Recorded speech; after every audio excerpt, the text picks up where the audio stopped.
Oxidation reduction. Now, early chemists had a definition of oxidation reduction as kind of as it sounds. Oxidation is to gain oxygen, and reduction is to lose oxygen, which that makes perfect sense. You know, if you're oxidized, you gain oxygen. If you reduce, you lose oxygen. But that's not a complete definition. We now encompass oxidation reduction to mean as oxidation is the loss of electrons and reduction is the gain of electrons, because oxidation reduction can occur without oxygen being around at all. So now things can be reduced or oxidized just by the loss or gaining of electrons. Ways to remember these are Leo says GER, loss of electrons oxidation, gain of electrons reduction. We want to do the oxygen one. Oog says roll. Oxidation, oxygen gained. Reduction, oxygen lost. So redox is just the short way of saying oxidation reduction. And also the cool people say redox. Oxidation must occur with reduction, and reduction must occur with oxidation. So one cannot happen without the other. You cannot take without giving. You can't give without someone taking. So just a definition here. The agents, oxidation reducing agents, the agents are the ones doing the deed. So an oxidizing agent is the one that is doing the oxidation, not getting oxidized. So the oxidizing agent does the oxidizing, and it is being reduced. The reducing agent does the reducing, and it is being oxidized. For the agent, think opposite of what happens to it. Let's look at an example here. We have aluminum plus nitrogen. The valence electrons are shown. Aluminum has 3 valence electrons. The nitrogen has 5. The aluminum would be more than happy to donate some of those electrons to the nitrogen, gets rid of it. So we have a new charge of Al3 plus N3 minus. We could see what is being reduced and what is being oxidized. So oxidation, loss of electrons. The aluminum went from here and lost 3 electrons. Reduction is where the nitrogen gained some electrons and now has 3 minus. Let's look at this. Is this oxidation or reduction? Well, we have 2 chlorine, and what happened? Before it had this, and now it has this. Well, it started off with this. This is before and after, so we want to look at before and after. What did it do from before to after? Well, it lost electrons. That is being oxidized. This one, we have the copper before, now we have after. So from the time before to the time after, it gained 2 electrons.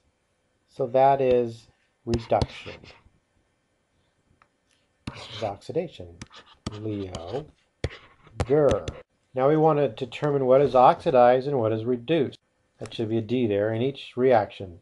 Identify the oxidizing agent and the reducing agent. Let's look at the Li. The Li plus the S. All we have to do is really look at the charge of the ion. So the charge of the ion lithium is going to be +1 because it's going to want to lose that electron. It has that 1 extra electron. It doesn't want it, wants to get rid of it, so it's going to lose that electron.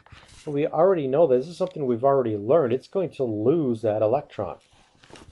So if it loses that electron, this is being oxidized. The sulfur, we know, wants to gain 2 electrons. It has a valence of 6. It wants to gain 2 electrons. We know by our previous work that the charge is going to be 2 minus on it. So if it already has that charge of 2 minus, it gained electrons.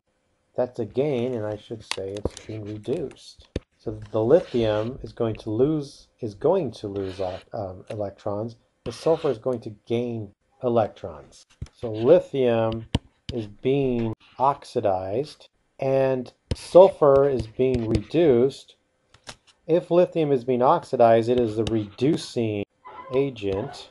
If sulfur is being reduced, it is the oxidizing agent, meaning they are helping, sulfur is helping in oxidizing lithium. Lithium is helping in reducing sulfur. How about this?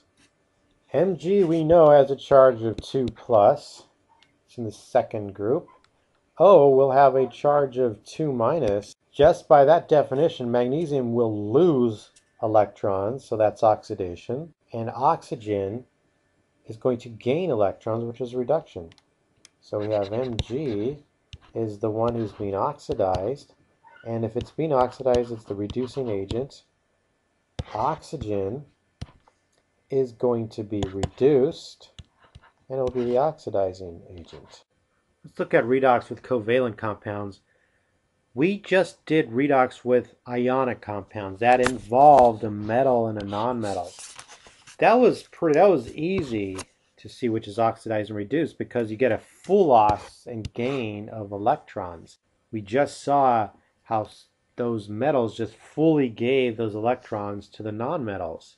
That's easy to see, but covalent compounds, they share electrons, so it's harder to see which one is being oxidized and which one is being reduced. Redox with covalent compounds, there won't be a full transfer, but rather an uneven sharing. So remember, sharing is based on, that uneven sharing is based on how much that atom wants that electron. Electronegativity. So it's the electronegativity. Which atom wants the electron the most? The atom that wants the electron the most will pull on those electrons more. Let's look at an example. If we have a hydrogen bonded to fluorine, there's not going to be equal sharing between the hydrogen and fluorine because the fluorine wants that electron much, much more than the hydrogen. The fluorine is much more electronegative. So it's going to be pulling on those electrons much more. So we can signify that by those electrons going toward the fluorine. So fluorine has most of those electrons, has most of the control over that electron. Fluorine has somewhat of a partial gain of those electrons, whereas the hydrogen has a partial loss. It still has some control over those electrons, but it partially gave them to the fluorine. And the fluorine partially has more control.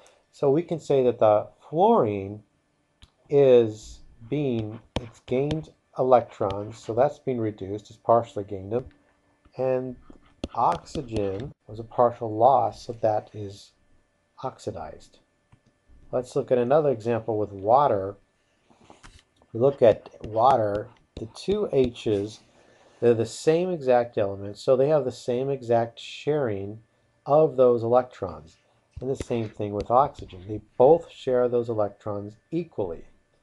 But then when we get to water, we have H2O here. Sharing is unequal. So that oxygen wants the electrons much more. Those electrons are going toward the oxygen. So the oxygen has the partial negative charge. The hydrogen has the partial positive. So the hydrogen partially lost those electrons and the oxygen partially gained them. So the oxygen would be reduced, the hydrogens would be oxidized. And since the oxygen pulled those electrons from the hydrogen, not completely, it is the reducing agent, helped in reducing. It's the cause of the reduction of those electrons. Since oxygen was reduced, that means it gained those electrons. It had to take those electrons, or partial control of the electrons, from hydrogen. So that is it caused the hydrogen to be oxidized, so that's the oxidizing agent. The hydrogen gave those, or most of the control of those electrons to the oxygen.